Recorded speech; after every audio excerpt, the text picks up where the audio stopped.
Welcome to this tutorial. In this tutorial, I'm going to show you how you can have an Instagram highlight without a name. So if you can see here, I have this highlight here with the name travel.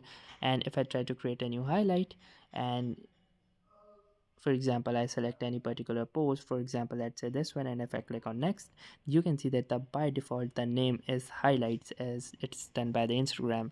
So first let's create this. Since what we will be using is that we will try to use a blank space character which will be replacing this default name.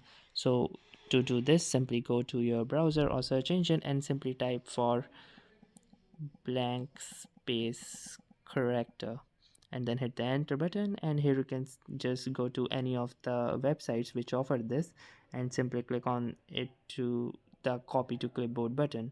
And then once you have done this, simply go to your Instagram highlights again and then click on the more button and click on this edit highlight button. And now in the title you need to remove this and simply paste the blank character. And here you can see that I have pasted the blank character and I can click on this done button. And once I do this, you can see that I have this highlight without any name. So that's it for this video. I'll see you in the next one. If you like this video, make sure to hit the like button as well, comment on this video, share it, and don't forget to subscribe to our channel. Thank you for watching and have a nice day.